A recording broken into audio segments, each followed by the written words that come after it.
Hey G fans, GojiFan93 here, and welcome back to my post-commentary video on the GigaBash story modes. We are now on the second one. This is the Pipijuras guy, I think is what his name is. I won't be going over really a lot of my opinions again because I talked about that in my last video. So if you want to get more of my opinion on GigaBash, definitely watch those previous videos that are in the GojiFan Plays GigaBash playlist. That's where you can get most of that information from. But for right now, this is this character. So yeah, you know, I don't know. When I first saw this character, I seriously thought like he's another one of those characters that I don't have a giant love for. He's a little silly in my opinion, if you ask me. But I the more I thought about him, I think he's kind of like a Gigan mixed with Megalon. Also, what was that Ultraman villain? Maybe Zeton, I think. Yeah, maybe. He kind of also has a little bit of that Zeton style to him. But yeah, so the first mission we're fighting against Gorogon, which I think one of the cool things about the story missions is that they sort of intersect each other. So the parts that like for instance when we played Gorogon's story mode, we fought against Pipijuras, and so now it's like we're now since we're playing as Pipijuras, it's sort of crossing over. So I like how the stories sort of intertwine with each other, like they overlap. I like that. And what's really cool is it seems actually that as you play more of the story modes, like because when you first play the game, you actually have to unlock the next story mode, so you can't pick whoever you want at the beginning. Or I don't know if they changed that since launch. I don't remember, but I do remember when I first played the game when it first launched. You had to play as Gorogon first, complete his story mode, and then you'd be able to play the next one. So what's cool though is it seems like they expand the stories a little bit more. They expand the GigaBash universe, and I really noticed that with this story mode, because you really get to see like where Pipijuras either came from or his goal or what he's wanting to do. So it was really this was a really interesting story mode. I think also because of the fact that they don't really we don't follow Pippi, like there's no character that's narrating for us. We're literally playing through the eyes of the military right now to figure out what is Pipijuras doing, So I hope I'm saying his name right. Again, that's gonna be very embarrassing if this whole time I'm saying his name incorrectly. But I think that's the name. So yeah. And then we have this giant thing, which is the mecha version of Pipijuras. It's really weird. I can't remember if this character is a playable character or not. I don't think he is. I don't think Mechajuras. Oh, it's just called Mechajuras. I thought it was like Mecha Pipijo. Whatever. I don't know. One thing about this character though is with Pipijuras is that he this like energy ball move he does. Man, I spam the crap out of it like all the time. As you can tell, like right there, I just kept on spamming those two special attacks. But I do like the attack where he like shoots out his claws and it does like a drill attack. I feel like it gets a good amount of damage for him. So it's really funny here. The only difference with the Mechajuras guy, like, cause now they say that he's in overdrive. It's like overdrive Mechajuras, and I don't really see what the difference is. To me, it's like the same fight. I know I don't know if it's in. I don't think it's this story mode. I think it's in the Thundertross story, where you actually get to grab Mechajuras' arm and like grab an enemy. Or that is this mission. Maybe it is this mission, now that I'm remembering. So this is what's cool. So it's like a flashback. So we're seeing how Pipijuras like came to Earth or something, is basically what I'm what I'm getting at here. So, okay, now is where, this is where Thunder Tross comes into play. So yeah, I think this is the part where we can now grab the arm and start grabbing him. Yeah. And the other thing with the story mode is, I don't know if it made I think it's like different points or whatever, but like for instance with this one, you know, if you grab Thunder Tross every, like for 3 times with the grapple hook, I think it gives you like extra points because it's like a specific side goal, like a side objective in each mission, I think is what the point is of that. So, yeah. Look at his little walk, his little penguin walk kind of thing. It's like doo doo doo doo doo. Again, I really like the art style, at least in, like the comic book style. The art illustrations are really nicely done. I really like that. Mission end. Now we move on to Tokyo, because of course, right? I mean, we have to. Of course, we have to be in Tokyo. I don't see the Godzilla Tower. You know, where's that? That's in Tokyo, isn't it? Actually, I don't. Is the Godzilla Tower in Tokyo? I may be wrong on that. It might actually not be in Tokyo.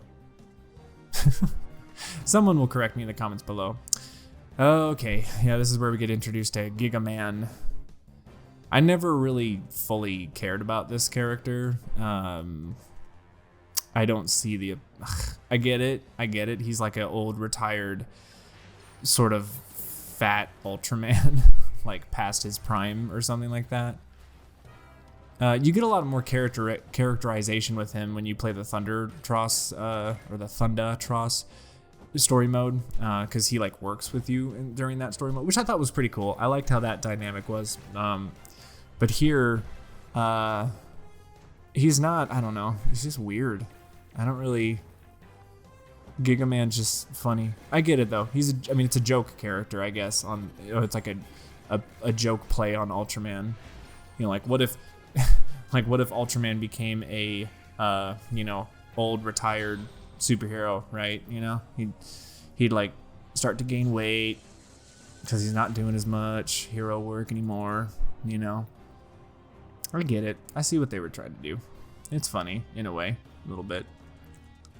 Right, now we gotta defeat Thunder Tross. Will I defeat him? Well, of course I do, because I know I did. Oh, also, for those of you wondering, yes, I am playing this on easy mode. There's a reason for that. It's pretty much just because I suck at fighting games. I don't do well with fighting games playing on hard mode. I have this horrible habit of not blocking. That's like my biggest Achilles heel when I play fighting games. Is I just don't block, and I don't know why. I don't know why I don't block. It's a very weird thing, but I keep on glimpsing at the people that are running away, and it's so funny to me. I love it. It's the funniest thing. Yeah, here you have the option to defeat the heroes and to defeat the building, but I decided to just attack the building. I was trying to beat this in like a quick amount of time, because I just wanted to, I wanted to get these videos done, man. You know, God, time is money. Not really. I just wanted to get it done. So, because I got, I still got a lot more videos I wanted to do too. I mean, I have so many videos that I have written down of ideas and things that I want to do. So, just gotta keep that content train rolling. It's crazy. Still, I can't get over the people. It's just too funny. I love it. The way that they're just running around. It is just too funny. That, my friend, is what you call a giant crater. S rank, because I am just that good. Okay, here's where we get introduced to the Wooly character. Wooly? I think that's the actual name for this character is Wooly. So I can't quite remember, but I'm pretty sure Pipijuras' goal for his story is that he's trying to get back home. It's like a ET phone home thing. Defeat 5 Yetis. For some reason, this part gave me a lot of trouble. I don't know. It's because the Yeti, the Wooly character, he has this snowball move that just wraps you up like he just did there. And I mean, he can like spam that, and it's really hard to avoid it. Like the hitbox is very hard. And the enemies kept on blocking me like crazy, so that didn't help either. It was just kind of annoying there too. All right, one is down. There's the other snowball there. Yeah. Get hit by the snowball again. Smacking him. I mean, it is funny with the grab attack how it's like, you know, you just smack him in the face 3 times and then throw them. There's also, I found out there's like 3 different grab moves, which, you know, okay, I'll give it one thing. It's a little similar to the Pipeworks trilogy where you grab an enemy and you actually have like 3 different attacks at that point. You can either just flat out throw them like normal, or you can do that 3-hit attack. And then the other attack is sort of like a charge attack thing. If you hit the Y button while grabbing an enemy, it kind of does that thing. So this was a weird, like, this isn't really a boss fight. It's just you're really fighting him until the purple bar goes all the way down and then you jump in the hole.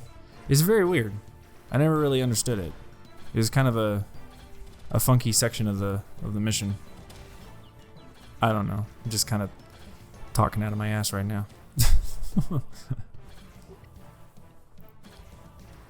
See, I thought I could actually sink him in the hole right there, but nope, that's not the case. I think he just jumped. I mean, he can just jump back out. You'd think that the goal would be to hit him in there, but nope. But Pipijuras flies down himself. I think we fight the, because this is where they introduced the whole Hollow Earth plot point, I guess. So this guy is supposedly the like leader, I guess, of the race. So I get like, when I look at this, I get major Destroy Human vibes. If you guys ever played that game, Destroy Humans, it's a fantastic game. I think this is the final area of the mission too. So yeah, Pipijuras looking all badass. Look at that. See, that was a cool transition right there. You know, they did like the cartoon illustration, and then they did a nice, clean transition into the in-game cutscenes. Like, I thought that was really cool. This character is pretty neat. I'm not gonna lie. Zvia. I'm gonna say Zvia. Zvia is pretty cool. Oh, I remember here. I just spam the energy ball. I don't know why. I just spammed it like crazy here. Because, it takes a good chunk amount of health. I mean, you see every time I'm shooting, even with a small attack, it still takes a big chunk of health away. But here I decide to move up a little bit more. I'm like, okay, I'll do a little bit more on him. I won't just spam the attacks like that. And he gets all giga-sized. This is where I can. This is where you learn to use the S class, where Pipijuras does like this weird wormhole thing or something like that. It's kind of cool how, like, every time you hit, your Giga Bar raises, and then you do this attack here. This looks pretty cool. I'm not gonna lie. It's a black hole kind of deal. Takes a crap ton of health. I'm assuming if I play this on a harder difficulty, it would take me more cycles, like, because here it just takes me 2 cycles to use my Giga super move or something. But I'm well aware that if I play this on a harder difficulty, it would probably be a few more, because I'm assuming it's that artificial difficulty where the enemies are, they just have more health. They just have more health and they're harder to take down. It's just kind of that difficulty with it. So he finally gets what he wants, and then I don't really know what's going on here. He like teleports Earth to a different dimension or something, or he brings Earth closer to the mothership. Ooh, he kind of.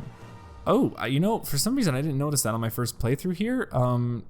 Pipijuras like killed a bunch of people right there, and I think that's the end of the campaign. yeah, that's it. All right, guys. Well, that does it for the Pipijuras campaign. So that will do it for this episode. Yeah, I will see you guys in the next episode on For Wooly, and I'll see you guys then. As always, stay big, G fans.